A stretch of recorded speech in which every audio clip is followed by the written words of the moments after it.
Полициските службеници се во првите редови во справување со пандемијата од COVID-19 и тие во континуитет превземаат мерки за контрола на почитување на одлуките на владата.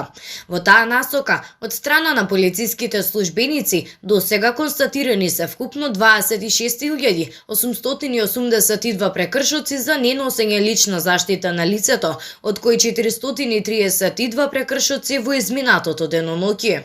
Во координација со Државниот пазарен инспекторат, во текот на изминатото деноноќе извршени се 66 контроли во објекти при што не се евидентирани објекти кои што не ги почитувале одлуките на владата.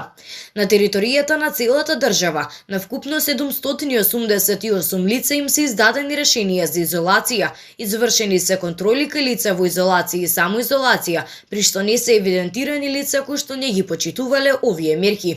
Министерот за внатрешни работи Најке Чулев постојано апелира до сите граѓани да ги почитуваат мерките за заштита од коронавирусот и сите заеднички да придонесеме што побрзо животот да биде вратен во нормала.